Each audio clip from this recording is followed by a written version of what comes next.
할렐루야. 버팀 2월 정기예배 오신 모든 분들 환영합니다. 오늘 하나님께서 우리에게 주시는 말씀은 사도행전 2장 1절로 4절 말씀입니다. 사도행전 2장 1절로 4절 말씀입니다.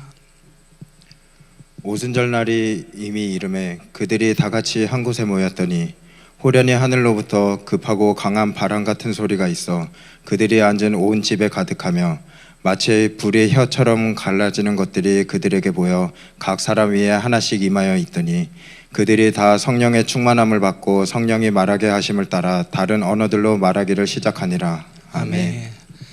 우리 이 시간 하나님 말씀 받기 전에 동일하게 하나님 앞에 기도했으면 좋겠습니다. 하나님, 이 시간도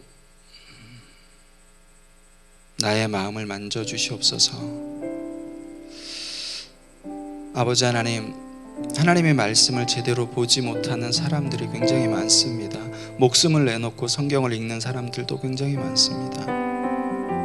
아버지 하나님, 이 시대가 하나님의 말씀의 홍수 시대이지만 그럼에도 불구하고 사람을 살리는 말씀이며 또한 능력 가운데 세워지는 말씀이며 반드시 이루어지는 말씀을 기억하게 하여 주시옵소서.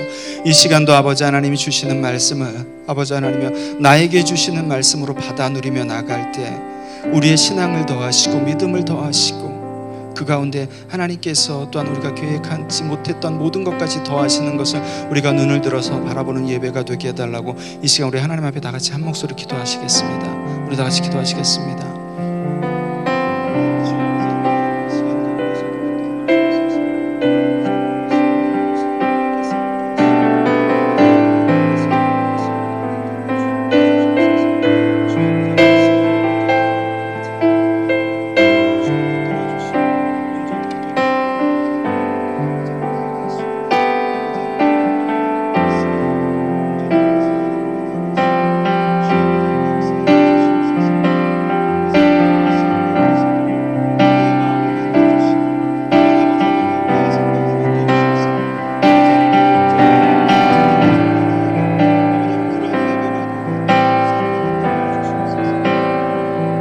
살아계셔서 오늘도 나의 삶 가운데 역사하시는 하나님, 오늘도 주시는 말씀을 아버지 하나님 받아 누리길 소원합니다. 아버지 하나님, 내가 살아가는 나의 삶의 터전 가운데 수많은 문제들과 상황들이 있지만 우리 주님께서 부활하시고 또한 승천하셔서 보내주신 그 성령 하나님과 늘 동행함으로 그 하나님께서 늘 나의 등 뒤에 계심으로 말미암아 내가 오늘도 이 예배의 자리를 지킴을 고백합니다. 아버지 하나님, 부족하지만 하나님 앞에 하나님께서 주신 은혜와 믿음을 놓지 않고 하나님 앞에 서는 그날까지 성령 하나님께서 인도하시는 그 길을 우리 모두가 뚜벅뚜벅 걸어가는 귀한 하나님의 자녀들이 될 수 있도록 주님 은혜를 부어주시옵소서. 오늘 이 시간도 말씀으로 그것을 준비하는 시간임을 기억하게 하여 주시고 이 시간도 각 사람에게 채우실 은혜를 충만히 채워주시옵소서. 하나님을 사랑합니다. 감사합니다. 이 모든 말씀 나의 생명 되신 우리 주 예수 그리스도의 이름으로 기도드렸습니다. 아멘.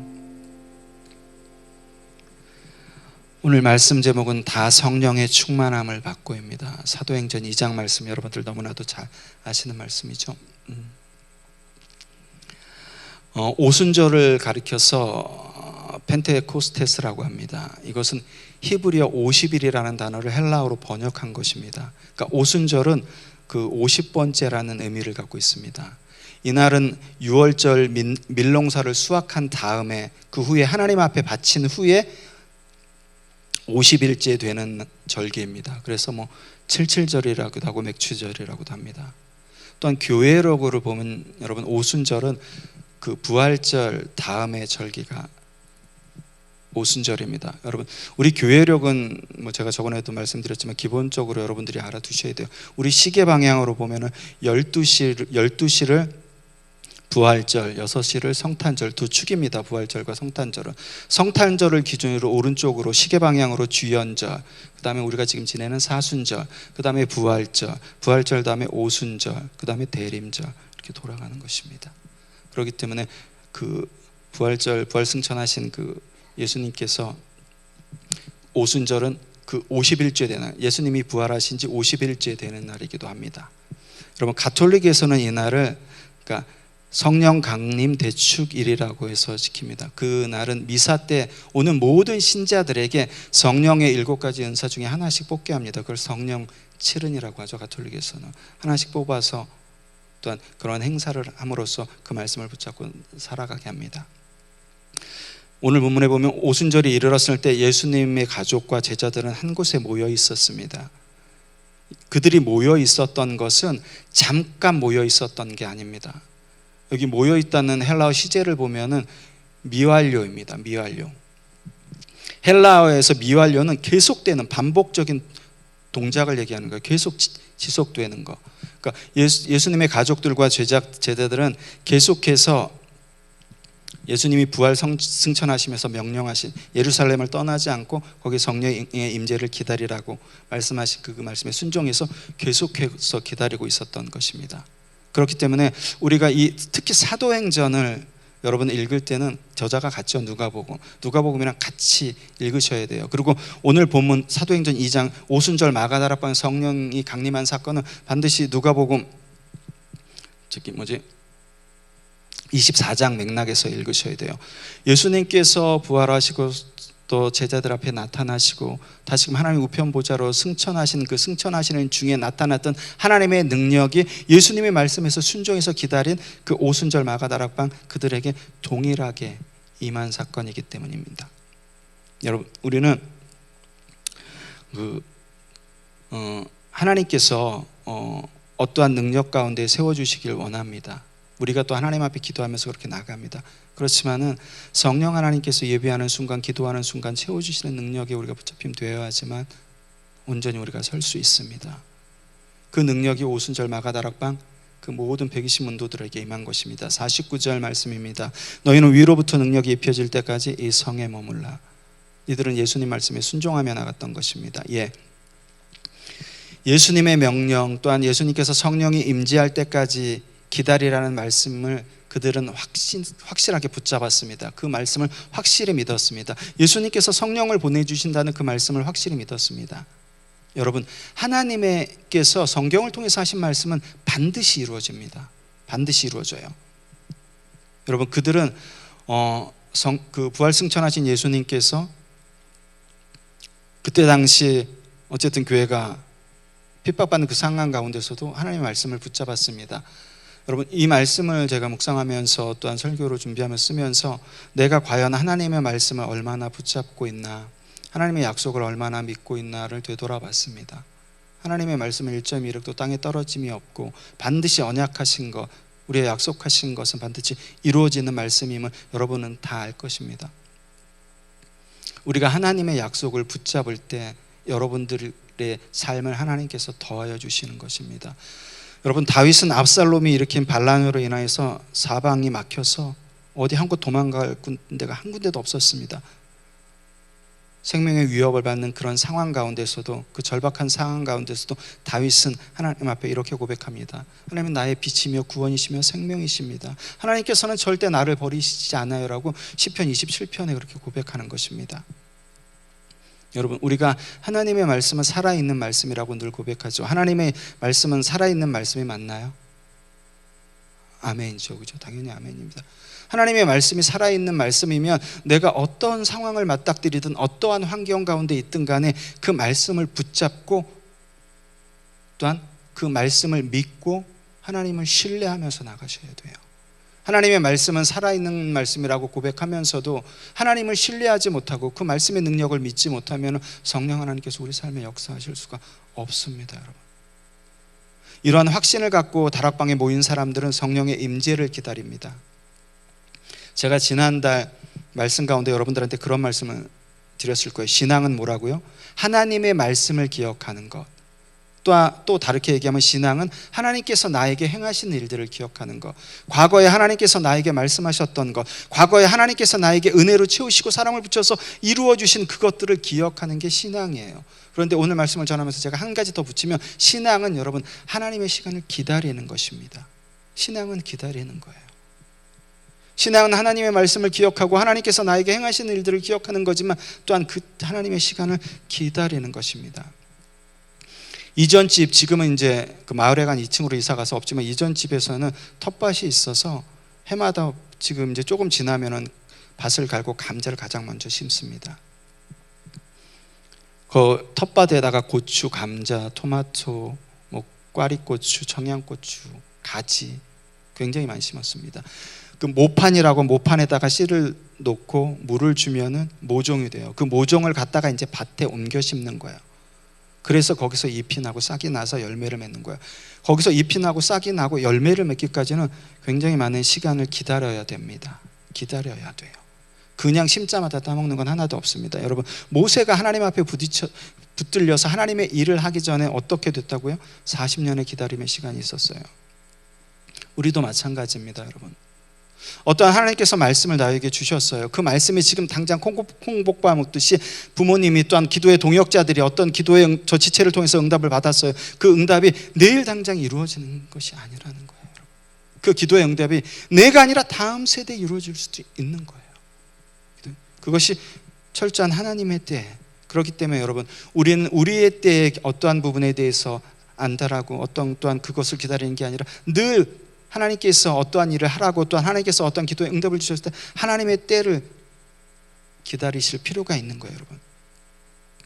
오늘 말씀에 의하면은 하나님의 약속의 말씀을 신뢰하고 기다리면서 그 때를 기다리는 거예요. 성령께서 오셔서 우리의 마음을 충만하게 채우실 그 때를. 그렇기 때문에 우리는 늘 준비가 돼 있어야 돼요, 여러분. 늘 준비가 돼 있어야 됩니다. 요즘에 보면 여러분, 세계에서 일어나는 각종 자연재해들 굉장히 많죠, 여러분. 그 튀르키예 보면은 그 배구 선수인가요? 그냥 침대에서 그 벽이 무너져 내서 모두 다. 어떤 신앙이든지 지금은 여러분 우리가 종말의 때를 살아갑니다. 누누이 말씀드리지만은 늘 사모하면서 준비하는 시간을 가지셔야 돼요. 준비하는 시간을 가지셔야 돼요. 여러분, 근데 우리가 하나님 오늘 이렇게 기도한 거 좀 빨리 이루어 주셨으면 누구나 다 똑같아요. 그렇지만은 여러분 기억하셔야 될 게 있어요. 내가 하나님 앞에 기도했는데 어떤 부분 하나님께서 빨리 이루어 주시지 않아. 빨리 이루어 주시지 않아. 거기에도 하나님의 뜻이 있는 거예요, 여러분. 내가 하나님 앞에 기도했을 때 하나님의 뜻이 이루어지지 않아. 여러분, 내가 하나님의 뜻을 기다린다는 것은 반대로 얘기하면 내가 하나님 앞에 원했던 것 또한 내가 하나님 앞에 간구했던 모든 나의 뜻이 온전히 하나님 앞에 복종되는 시간이에요. 그 시간이 딜레이 되면 딜레이 될수록 하나님께서는 어떻게 보면 그걸 우리에게 원하실 수도 있는 거예요. 하나님의 시간을 기다린다는 것은 여러분 지루하고 왜 이렇게 하나님께서 내가 기도한 거 안 들어주시지, 하나님이 있는 거야 없는 거야 이런 게 아니라 하나님이 온전히 나의 뜻을 하나님 앞에 복종하길 원하실 수도 있다는 거예요, 여러분. 그렇기 때문에 여러분, 신앙 공동체, 교회라는 공동체, 어떠한 공동체 가운데 반드시 기다림의 시간은 필요합니다. 오히려 어떤 때는 교회든 신앙의 공동체든 내가 기도했던 것보다 한 걸음 뒤로 물러서서 온전히 그 시간을 바라보면서 기다리는 때가 오히려 더 필요할 수도 있어요. 반드시. 왜? 사람이 아니라 하나님께서 움직이심을 바라보기 위해서. 때로는 급하지만 한 발짝 뒤로 물러서서 하나님께서 일하심을 봐야 할 때가 있습니다. 오순절 성령을 기다리는 사람들은 오늘 본문 말씀 보면은 하늘로부터 급하고 강한 바람과 같은 소리가 온 방을 가득 채웠다고 했어요. 그 다음에 불같은 혀들이 갈라지는 것이 그들에게 보였고 각 사람에게 임했다고 했어요. 여러분, 제가 지금 말씀드린 것은 굉장히 많이 사용하는 그 설교 본문에 나오는 것입니다. 뭐라고요? 하늘로부터 급하고 강한 바람과 같은 소리와 불의 혀같이 갈라지는 것들이 그 120문도들에게 보이고 그들에게 임하였다고 얘기하는 거예요. 누가는 여러분 이 성령의 임재를 아주 특별하게 청각과 시각으로 일부러 이렇게 들음과 보여짐으로 일부러 이렇게 나타내 보여주는 거야. 여러분, 여기서 급하게 바람과 같은 소리는 하나님의 권능의 말씀을 상징해요. 뭐라고요? 하나님의 권능의 말씀은 불은 당연히 성령의 임재를 상징하겠죠. 불은 당연히 성령의 임재를 상징해요. 우리가 어떤 부분 같은데 늘 하나님의 말씀이 기준이 되고 또한 말씀과 기도가 같이 가야 되고 말씀과 성령 하나님의 임재가 같이 가야 된다는 이유가 여기서도 나와요. 여기서도. 여러분, 근데 이 성령의 임재가 늘 교회가 소망하는 것은 아니었었어요. 우리가 성령의 임재를 늘 교회가 어떤 공동체가 소망하지만 어떤 때는 내게 주어진 그 성령의 은사를 통해서 그것을 자랑하고 내게 더 크다고 또한 서로 간에 다투면서 교회 간에 분열이 일으키기도 했어요. 그렇기 때문에 늘 말씀이 기준이 돼야 되는 거예요. 우리가 하나님의 복음을 선포할 때, 여러분, 복음을 선포할 때도 마찬가지로 말씀의 뿌리가 기준이 돼야 되는 거예요. 뿌리가 기준이. 예를 들어서 예수 믿으면 복받아. 틀린 말은 아니죠. 100% 맞는 말인가요? 어떠한 가운데 말씀의 기준이 돼야 되는 거예요. 그래서 우리가 하나님의 권능의 말씀과 성령의 임재는 늘 같이 가야 된다는 거예요. 어느 한쪽에 치우치지 말고. 다락방에 모인 사람들이 성령을 받자 가장 먼저 하는 행동이 뭔가요? 다른 언어, 방언으로 말하기 시작했어요. 방언으로 말하기 시작했습니다. 근데 여기서 우리가 눈여겨봐야 될 부분이 있어요. 오순절 마가다락방에 그 120문도들에게 성령이 불같이 임했어요.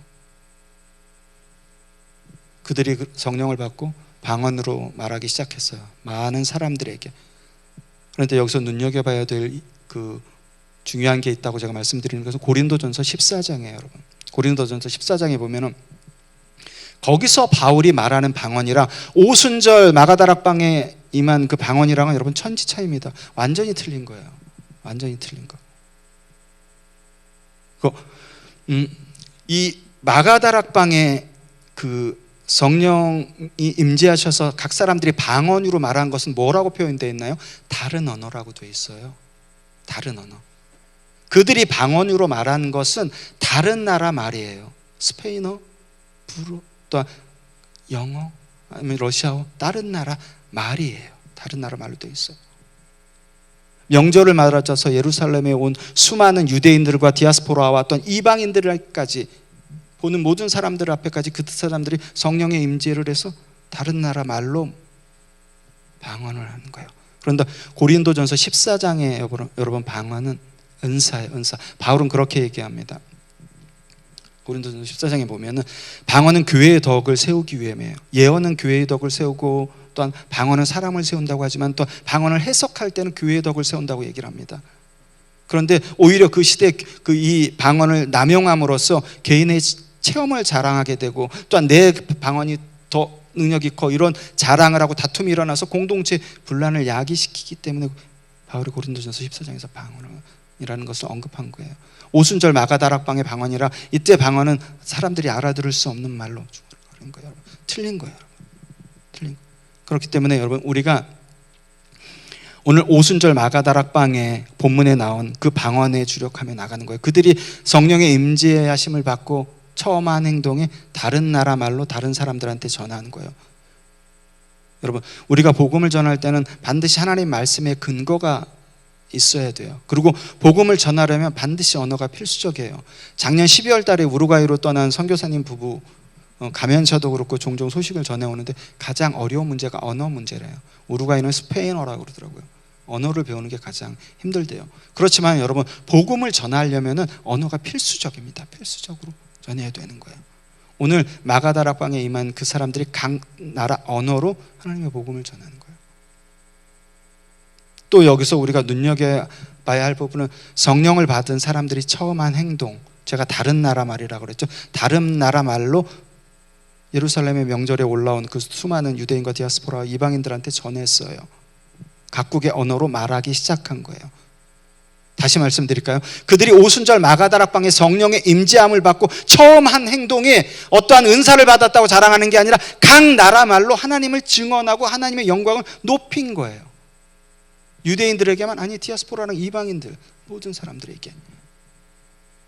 이거 여러분 굉장히 중요한 것입니다. 우리가 예배를 통해서 기도를 통해서 찬양을 통해서 하나님께서 주신 은혜로 또한 위로함을 받고 또 하나님께서 충만하게 채워주신 은혜로 순간순간 내가 하나님의 자녀라고 느끼고 또한 거기에 대해서 만족감을 얻습니다. 그렇지만 여러분 그것도 굉장히 중요해요. 그렇지만은 하나님께서 궁극적으로 성령 하나님께서 우리에게 기름을 부어주시고 은혜를 채워주시는 것은 우리가 그러한 어떠한 감정의 위로함을 받으라고 주신 것보다는 오늘 마가다락방에 임한 그것처럼 복음의 증인이 되라고 하나님께서 성령의 임재하심을 주는 거예요. 어떤 복음? 바른 복음. 여러분 요즘 그거 아세요? 요즘 교회들 가운데 굉장히 많이 쓰는 단어가 바른이란 단어예요. 바른 하나님의 말씀을 전하는 교회, 바른 교회, 바른 공동체. 가만히 보세요 여러분. 왜냐하면 교회가 또한 공동체가 바르지 못한 그 공동체란 교회가 있기 때문에 계속 바른이라는 단어를 계속 쓰는 거예요, 여러분. 하나님께서 우리에게 은혜를 부어주시는 것은 복음의 증인이 되기라고. 어떤 복음? 바른 복음. 바른 복음. 오순절 마가다락방에 하나님께서 그 성령의 임재는 여러분 복음을 전하고 당신의 교회를 세워나가는 시기 위한 작업을 하시는 거예요, 여러분. 그래서 그 사람들에게 성령의 임재를 주신 거예요. 여러분, 우리가 날마다 이 예배 가운데서, 기도 가운데서 성령의 충만함을 구하시는 이유가 뭔가요? 하나님 은혜 주십시오, 이 시간도 성령으로 충만케 해주십시오라고 여러분 구하는 이유가 뭔가요? 오늘 본문은 그 이유가 전적으로 내가 아닌 하나님 앞에 초점을 맞추려는 거예요. 하나님의 복음을, 하나님의 영광을 드러내기 위해서. 그리고 놀라운 것은 여러분, 그 성령의 임재하심이 한 사람도 빠짐없이 모든 사람에게 임했다고 성경은 우리에게 오늘 얘기합니다. 모든 충만함을 받았다는 거예요. 그 사람들 모두 어떻게 했나? 예수님께서 명령하신 것에 순종하면서 기다렸어요. 그 결과 어떻게 됐다고요? 한 사람도 빠짐없이 성령의 충만함을 받았다고요. 아무도 죄됨이 없이 성령 하나님께서 그 시간 초자연적으로 그들에게 임하신 거예요. 여러분, 우리가 늘 그 부흥회나 어떠한 그 캠프나 어떤 연합 집회에 가서 성령의 충만함을 구합니다. 성령 하나님의 임재하심을 구해요. 불과 같은 성령, 바람과 같은 성령, 오늘 오순절 마가다락방에 나온 성령의 역사를 구합니다. 근데 여러분 기억하셔야 될 것은 오순절 마가다락방에 임한 성령의 역사는 급하게 바람과 같은 소리로 또한 불과 같은 모양으로 임한 것은, 여러분 기억하셔야 될 것은, 하나님께서 이렇게 임하신 것은 여러분 이유가 있어서요. 이유가 지금도 여러분 그런 역사를 구하시면 안 되는 거예요. 구약시대에는 여러분 성령이 일시적으로 제한적인 사람에게만 주어졌습니다. 왕과 제사장, 어떤 예언자, 선지자라고도 하죠. 하나님의 말씀을 대언하기 위해서 일시적으로 제한된 사람에게만 주어졌어. 왜요? 이스라엘의 죄에게 날로 계속해서 더 폐악해지니까, 하나님께서 대언자들을 통해서 하나님의 말씀을 대언하게 하셨어요. 그러나 오순절 마가다락방에 임재하신 성령의 사건, 오순절 마가다락방에 성령이 임재하신 사건은 인간들의 죄 때문에 하나님께서 임재하신 게 절대 아니에요. 뭐라고요? 그 사람들이 성령의 임재하심을 받아서 어떻게 했다고요? 가장 처음 한 행동이 다른 나라 말로 하나님의 복음을 전하기 시작했어요. 오순절 마가다락방에서 그 성령 하나님께서 그 모든 사람에게 임재하신 것은 예수님께서 담당하신 그 십자가 위에 당신의 교회를 세워나가시기 위해서예요. 오순절 마가다락방이 초대교회 시초잖아요. 출발점이잖아요. 오순절 마가다락방에 성령 하나님께서 강력하게 임하시는 것은 우리들이 죄악 때문에 그런 것이 아니라 당신의 교회, 예수 그리스도께서 담당하신 그 십자가 위에 당신의 몸된 교회를 세워나가시겠다는 그 뜻에서 강력하게 임하신 거예요. 그래서 그들이 각자 자기네들이 모르는 말로 이방인들에게까지 그들의 말로 계속해서 하나님의 복음을 전한 거예요. 물론 구약 이후는 말라기 이후에 그쳤지만은 오순절 이후에는 어떻게 됐다고요? 예수 그리스도께서 부활승천하시면서 선물로 주신 거죠. 그렇죠? 언제까지? 영원히 우리에게 주셨습니다. 그렇기 때문에 여러분, 우리가 성령의 충만함을 받고 성령의 또한 은혜를 구할 때는 여러분 반드시 어떠한 나의 감정, 또한 나의 또한 마음 아픈 부분, 나의 복잡한 상황들, 물론 그 마음도 어루만져 주시는 게 맞아요. 그렇지만 그 본질적인 것은 여러분 하나님의 것을 먼저 구하셔야 되는 거예요. 하나님의 것을 먼저 구하셔야 돼요. 내가 하나님 앞에 은혜를 구하고 성령 충만함을 구할 때 반드시 본질적으로 하나님의 것을 먼저 구하셔야 돼요. 그러면 여러분, 나보다 나를 더 잘하신 하나님께서 내가 지금 문제 있고 내가 또한 지금 아파하는 부분을 더하세요. 더하십니다. 반드시. 제가 질문 하나 드릴게요. 여러분, 초대교회가 이렇게 엄청난 오순절 마가다락방 성령의 임재 속에서 출발했어요. 그러면 그 초대교회에 아무 문제가 없었을까요? 아니요. 핍박은 더해졌고 내부적으로는 분열도 굉장히 많이 일어났습니다. 여러분 가만히 생각해 보세요. 성령 하나님께서 그렇게 강력하게 역사하셨는데, 그렇게 그 당신의 교회를 처음 출발시키셨는데, 그러면 문제가 없어야 되잖아. 그렇죠?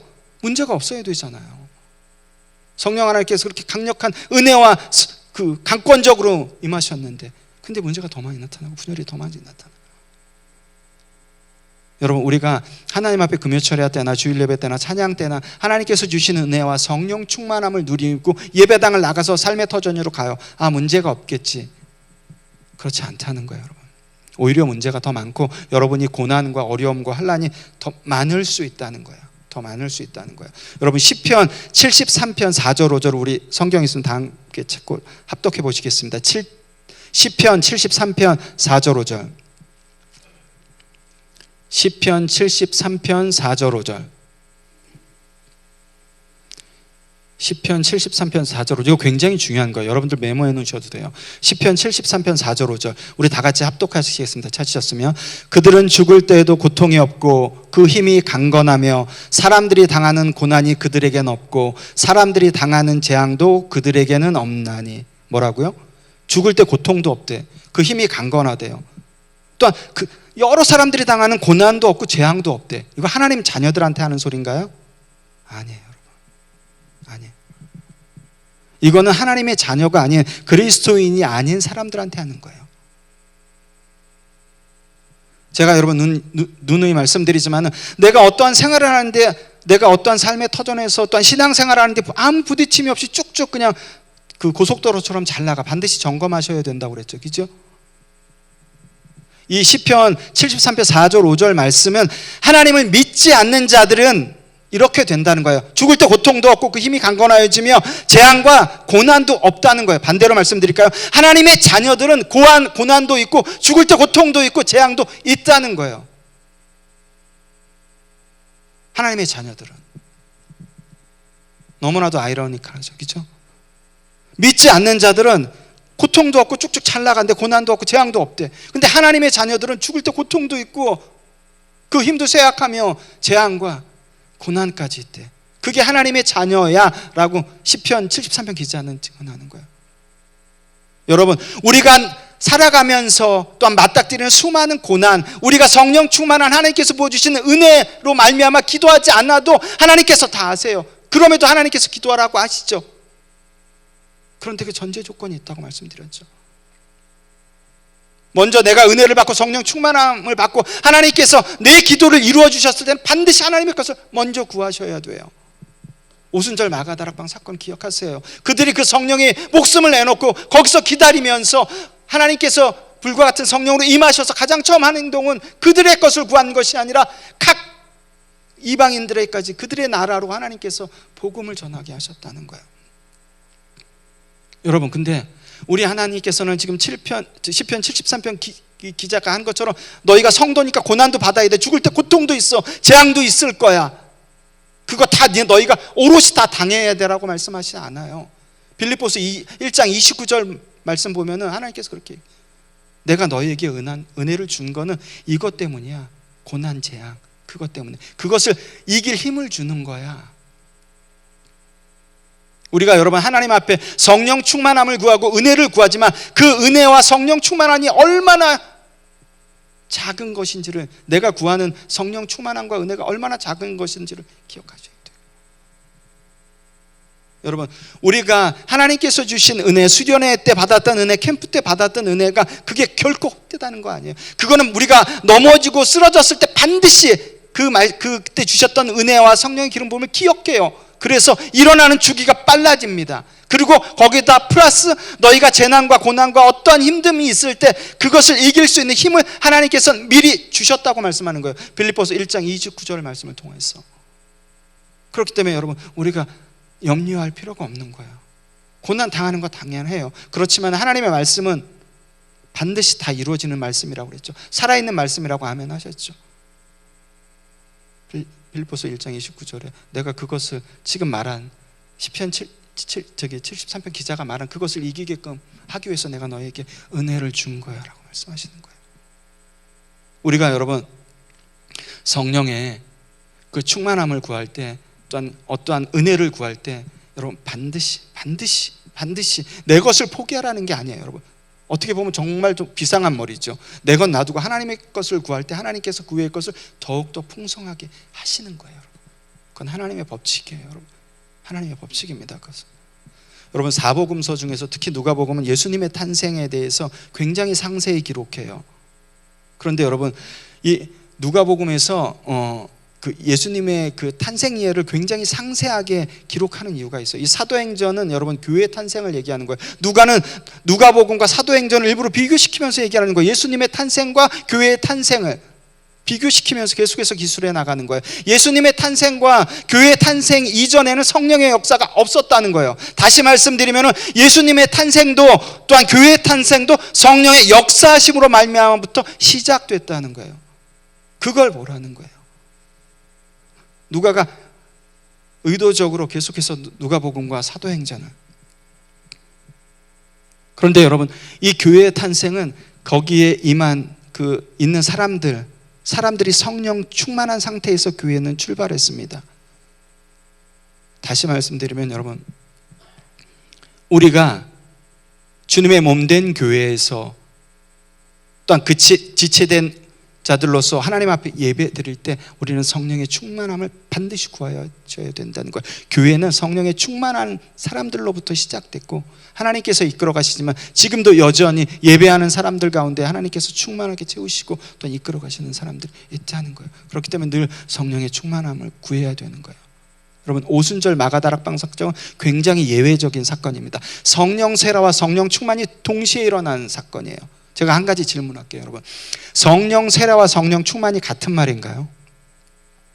성령 세례 들어보셨을 거예요.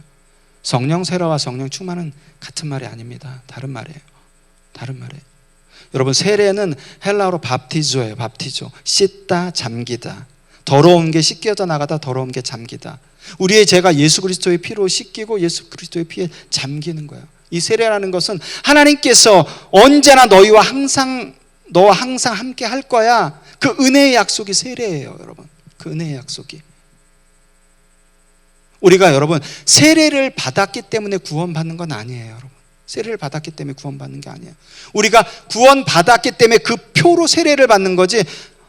그러니까 그렇게 얘기하시는 분들이 있어요. 세례 안 받고 돌아가셨는데 구원 못 받는. 절대 그렇지 않습니다. 절대 그렇지 않아요. 세례 자체에 우리를 구원시키는 능력이 있는 게 아니라 구원은 하나님의 절대적인 주권이에요. 구원받은 자로서 우리가 그에 합당한 세례를 받는 거예요, 여러분. 받는 거예요. 그렇기 때문에 성령 세례와 성령 충만은 다른 말입니다. 세례가 여러분 한 번 받죠? 한 번. 그죠?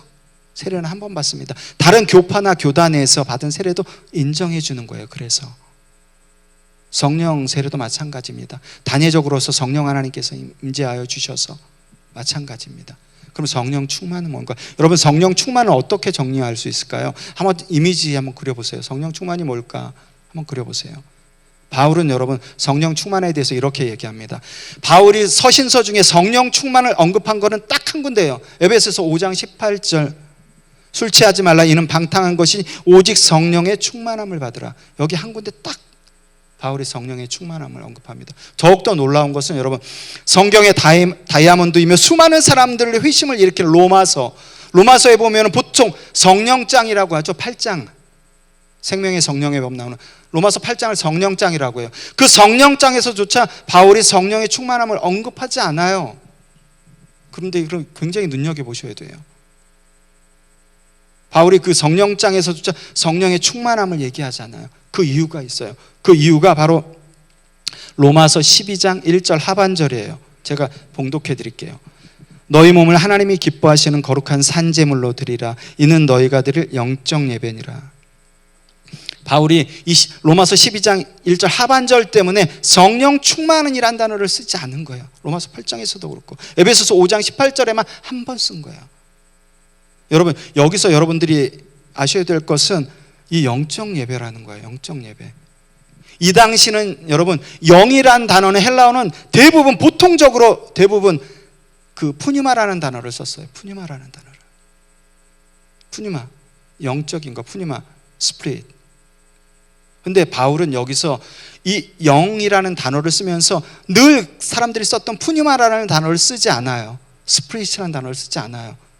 헬라어로 로키켄이라는 단어를 써요. 그러니까 리저너블 합당한이라는 단어를 써요. 그리고 예배도 프로스케너 그 워십이라는 단어를 쓰지 않고 라트레이아를 써요. 서비스란 단어로. 그러니까 바울이 여기서 얘기하고자 하는 말은 너희가 드릴 그 영적 예배는 더 spiritual worship이 아니라 더 reasonable service라는 거예요. 여러분 worship이라는 단어 굉장히 많이 쓰시죠, 그죠? 우리 예배 가운데서도, 그죠? 바울이 얘기하는 예배는 그런 worship이라는 단어가 아니라 섬김이라는 거예요. 너희가 합당한 섬김이라는 거예요. 드려야 될 게. 이 시대 바울이 왜 그렇게 얘기했을까요? 푸뉴마라는 단어를 써도 되고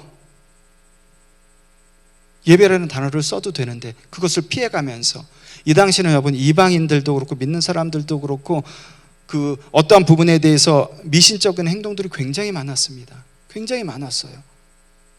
그 성령은 어떠한 에너지 같은 존재로 생각해서 굉장히 많았습니다. 바울이 일부러 여기서 그 단어를, 그 푸뉴마라는 단어를 피하고 로키켄이라는 단어를 쓴 거예요. 예배도 마찬가지고요. 여기서 바울이 얘기하는 예배는 여러분 너희 몸을 하나님이 기뻐하시는 거룩한 산제물로 드리라. 여러분들이 여러분의 몸을 예배당에서 말고 밖에서 여러분들이 살아가는 그 삶의 터전 가운데서 거기서 여러분들이 하나님의 말씀을 예배당에서 들었으면 그 말씀을 또한 그 나의 삶 가운데서 합당하게 살아내라는 거예요. 섬기라는 거예요. 너희 그 주변 지체들을. 그것이 아브라함 카이파가 얘기한 영역 주권이죠. 그죠? 있는 곳 가운데서 그렇게 살아가라는 거예요, 여러분. 바울이 그것을 염두에 두고 그렇기 때문에 여러분 다른 단어를 쓴 거예요. 우리 예배나 어떤 때 같은 때 계속해서 성령의 충만함을 구하고 어떠한 황홀견 자기 만족 또한 어떤 필 같은 걸 구하지만은 여러분 그거에 그치지 말라는 거예요. 그런 종교의 행위에 그치지 말라는 거예요. 그래서 바울은 로마서 8장에서 성령 충만이라는 단어를 사용하지 않은 거예요. 그러면서 여러분 바울은 성령 충만이라는 단어를 로마서 8장에서 이렇게 얘기합니다. 성령을 따르라고. 성령이 없으면 그리스도인이 아니라고. 성령의 인도하심을 받으라고. 바울은 성령 충만이라는 단어를 이렇게 표현한 거예요. 뭐라고요? 성령의 인도하심을 받으라고. 성령을 따르라고. 바울이 로마서 8장 우리가 얘기하는 성령장에서 성령 충만은 그거야. 성령의 인도하심을 따르고 성령의 지배함을 받으면서 나가는 삶이야. 너희가 있는 그곳 가운데서 살아가는 삶이야. 그것이 성령 충만한 삶이야 라고 얘기하는 거예요. 어떠한 예배나 또한 집회 같은 데서 황홀경에 빠져서 영적인 뭔가를 계속해서 채우려고 그러는 것이 아니라 여러분 사탄은 우리에게 계속해서 이 C.S. 루이스 스크류테이프에 나오는 거죠. 계속해서 우리의 영적인 것만 중요하게 생각해요. 그래서 현실을 구분하지 못하게 생각해요.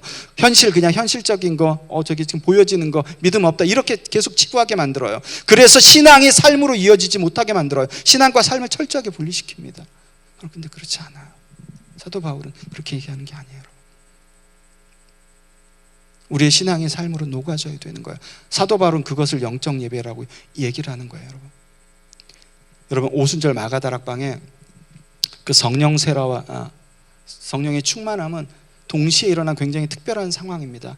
우리가 이것을 어떤 예배 때마다 집회 때마다 계속해서 그 하나님께서 교회를 세우기 위해서 특별하게 그 120문도들에게 주신 그 성령의 역사를 계속해서 우리가 예배 때나 어떤 때나 일반화해서는 안 된다는 거예요, 여러분. 일반화해서는 안 된다는 거예요. 하나님께서는 그때는 당신의 몸된 교회를 세우기 위해서 그렇게 강력하게 불같은 성령으로 역사하실 수밖에 없어요. 지금은 그때는 교회를 세우시기 위해서, 지금은 교회가 세워진 상태에서 확장되어서 나가는 때이기 때문에 하나님께서 그때그때 필요한 은혜의 역사와 성령의 충만함을 채우신다는 거예요. 어떻게? 당신의 방법으로. 당신의 방법으로. 우리가 어떠한 부분에 대해서 내 개인적인 어떠한 그 신앙적인 욕심에서 구하는 것이 아니라 여러분 지금 여러분도 잘 아시다시피 에즈베리 대학에서 일어나는 붕의 물결 아시죠, 여러분? 붕의 물결. 여러분 그것이 온 미국 가운데 온 미국을 다 덮어서 거기서 그치면 안 돼요. 그치면 안 돼요. 미국이 어떻게 여러분 됐죠? 종교의 자유를 찾아가서 나던 청교도들이 거기에 삶의 터전을 이룬 거예요. 여러분 미국에서는 대각성 운동이 4차례 일어났어요. 그 대각성 운동이 일어날 때마다 그 대각성 운동이 지금의 미국을 만든 거예요. 신앙이 머리에서만 있는 게 아니라 그 신앙이 그들의 삶의 터전을 만들어 놓은 거예요. 우리나라도 마찬가지죠, 여러분. 1903년 원산 대부운동을 기점으로 해서 1907년 평양 대부운동이 일어났잖아요. 그게 그들의 머리에서만 끝났나요? 그렇지 않아요. 그들의 삶에서 자기들의 어떤 잘못을 회개하고 그 삶의 터전의 기반이 된 거예요. 지금 에즈바리에서 일어나는 부흥운동도 그 머리에서만 끝나면 되지 않는 거예요, 여러분. 그게 오히려 머리에서만 끝나면 크나큰 사단의 역사라고 저는 생각해요. 그것이 반드시 그들의 삶의 터전, 미국의 근간, 지금 미국 근간이 흔들리잖아요. 그 근간을 세우는 그 신앙이 돼야 되는 거예요. 우리가 어떠한 성령의 충만함을 구할 때 여러분, 성령 하나님께서 일하실 수 있도록 우리가 구하고 그분이 또한 일하실 수 있도록 그분의 자리를 내어드리는 것 또한 굉장히 중요합니다. 그리고 또한 우리가 늘 그분 곁에서 예수님께서 명령하시고 또한 그분이 또한 하나님께서 말씀하신 그것을, 그 약속을 붙잡고 그분을 쫓아나갈 때 우리가 성령의 충만함을 받을 수 있고 또한 그 가운데 세워질 수 있는 거예요. 아멘. 말씀 정리하겠습니다. 3세기 동방의 교부였던 크리소스토무스는 이렇게 생각해요. 우리가 세상 사람들처럼 죽음을 무서워하고 질병을 두려워하고 가난하게 사는 걸 싫어하고 진짜 남한테 욕먹는 것을 싫어한다면 어떻게 당신이 그런 사람들한테 복음을 전할 수 있겠습니까? 라고 얘기해요. 여러분, 오히려 하나님께서 나를 빈곤하게 만들고 또한 하나님께서 나에게 어떠한 부분에 대해서 고난을 주시고 또한 질병을 주셨다고 하면 다 이유가 있는 거예요, 여러분. 우리가 예수님을 전할 때 입술의 고백이랑 삶의 고백이랑 일치가 돼야 되는 거예요, 여러분. 누누이 말씀드리지만은 그것이 여러분 일치하지 않으면 절대 결단코 하나님, 성령 하나님의 인도하심을 받을 수가 없어요. 제가 단언코 얘기합니다. 우리의 입술의 고백이랑 삶의 고백이 지각이 갈라지듯이 어긋나면 절대 성령의 인도하심을 받을 수가 없어요. 성령이 우리에게 충만하게 임하시려면 120문도들처럼 하나님의 말씀에 순종하면서 그 약속을 기다리셔야 돼요. 성령이 충만하게 임하게, 또한 성령 하나님께서 나에게 역사하게 하시려면 그 말씀에 순종해야 돼요. 그 일이 작은 일이든 큰 일이든 간에, 그것이 나에게 이익이 되든 손해가 되든 간에 순종하며 나갈 때 그 하나님께서 오순절 마가다락방에 임한 성령의 역사를 저와 여러분들에게 내려주실 거예요. 우리가 신앙생활 잘하도록? 아니, 우리를 사용하셔서 결국 당신의 나라를 전하도록. 여러분, 하나님의 도구가 된다는 것이 얼마나 큰 영광인지를 생각하세요. 내 거 이루어 주시지 않고 하나님 일하네? 하나님의 일에 내가 쓰임받는 것보다 더 큰 영광은 없습니다, 여러분. 당신이 그렇게 당신의 일에 쓰임받은 당신의 자녀를 이렇게 모른 채 하시지 않는 거죠. 그죠? 하나님은 왜? 하나님의 속성 가운데 신실하시니까. 언제나 신실하시니까. 그렇기 때문에 여러분, 우리가 늘 성령의 충만함을 구할 때, 또한 은혜를 구할 때, 내 것이 아니라 오늘 오순절 마가다락방 성령의 역사처럼 하나님의 것을 구하고 내 입을 벌려서 내 주변에 믿지 않는 사람들에게 하나님의 복음을 전하고, 또한 내가 가난하게 될 때도 부하게 될 때나 내가 또 어떤 아픔이 있을 때도 끊임없이 그렇게 해서 나갈 때 우리는 하나님의 말씀에 순종하게 되고, 그렇게 나갈 때 성령 하나님께서 우리 삶 가운데 역사하셔서 우리의 삶의 지경을 당신이 넓혀 가시는 거예요. 그렇게 여러분 한 발 한 발 여러분이 삶을 살아가실 때 결국에 하나님 앞에 설 때 하나님께서 저와 여러분을 안아주시는 거예요. 그렇게 살아가는 저와 여러분들이 되길 주님의 이름으로 간절히 축원합니다. 아멘.